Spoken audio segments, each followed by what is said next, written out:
रामायण प्रभु श्री राम और माता सीता के बेयर में। इस लेख में हमने संपूर्ण रामायण की कहानी हिंदी में full Ramayan story in Hindi लिखा है। यह हमने लघु रूप में लिखा है, जिसमें हमने इस महाकाव्य के मुख्य भागों को विस्तार रूप में बताया है। इसकी रचना महर्षि वाल्मीकि ने की थी। वैसे तो रामायण कथा बहुत लंबी है, परंतु आज हम आपके सामने इस कहानी का एक संक्षिप्त रूपरेखा प्रस्तुत कर रहे हैं।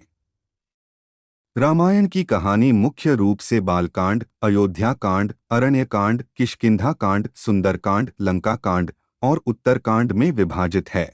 रामायण के महाकाव्य में 24,000 छंद और 500 सर्ग हैं, जो कि 7 भागों में विभाजित हैं। रामायण श्री राम, लक्ष्मण, सीता की एक अद्भुत अमर कहानी है, जो हमें विचारधारा, भक्ति, कर्तव्य, रिश्ते, धर्म और कर्म को सही मायने में सिखाता है। आइए शुरू करते हैं रामायण की पूर्ण कथा हिंदी में संक्षिप्त रूप में। 1. बालकांड। राम सीता जन्म कथा प्राचीन काल की बात है। सरयू नदी के किनारे कोशला नामक राज्य था। कोशला राज्य की राजधानी अयोध्या थी, जिसके राजा का नाम दशरथ था। राजा दशरथ के 3 पत्नियां थीं, जिनके नाम थे कौशल्या, कैकई और सुमित्रा। परंतु बहुत समय से उनकी कोई भी संतान नहीं थी, जिसके कारण उन्हें उत्तराधिकारी की कमी हमेशा सताती थी। इसके विषय में उन्होंने ऋषि वशिष्ठ से बात की और पुत्र कामिष्टि यज्ञ करवाया। यज्ञ के कारण उनकी पत्नियों को 4 पुत्र हुए। उनकी पहली पत्नी कौशल्या से राम, कैकई से भरत और सुमित्रा से लक्ष्मण और शत्रुघ्न का जन्म हुआ। सभी राजकुमार शास्त्रों और युद्ध कला में निपुण थे। जब राम 16 वर्ष के हुए, तब ऋषि विश्वामित्र राजा दशरथ के पास गए और यज्ञ में विघ्न डालने वाले राक्षसों का अंत करने में राम और लक्ष्मण की मदद मांगी।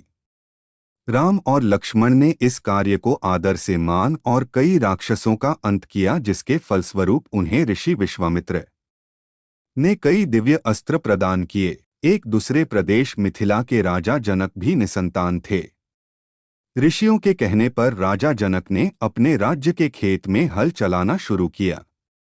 हल चलते समय उन्हें एक धातु से टकराने की आवाज आई।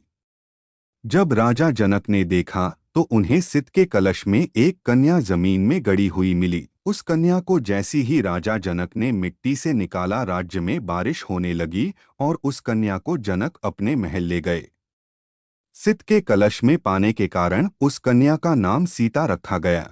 श्री राम और सीता विवाह। धीरे धीरे सीता बड़ी हुई और उनके विवाह का समय आया। श्री राम अयोध्या के राजा दशरथ के ज्येष्ठ पुत्र थे और माता सीता उनकी धर्मपत्नी थी। राम बहुत ही साहसी, बुद्धिमान और आज्ञाकारी और सीता बहुत ही सुंदर, उदार और पुण्यात्मा थी।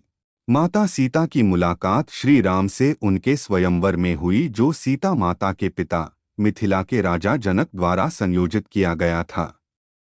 यह स्वयंवर माता सीता के लिए अच्छे वर की खोज में आयोजित किया गया था। राजा जनक ने सीता का स्वयंवर रखा, जिसमें उन्होंने शिवजी के धनुष को उठाकर उसमें रस्सी चढ़ाने वाले व्यक्ति से सीता का विवाह कराने की शर्त राखी। उस आयोजन में कई राज्यों के राजकुमारों और राजाओं को आमंत्रित किया गया था। शर्त यह थी कि जो कोई भी शिव धनुष को उठाकर धनुष के तार को खींच सकेगा, उसी का विवाह सीता से होगा।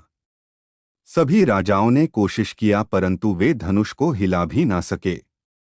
जब श्री राम की बारी आई तो श्री राम ने एक ही हाथ से धनुष उठा लिया और जैसे ही उसके तार को खींचने की कोशिश की, वह धनुष 2 टुकड़ों में टूट गया।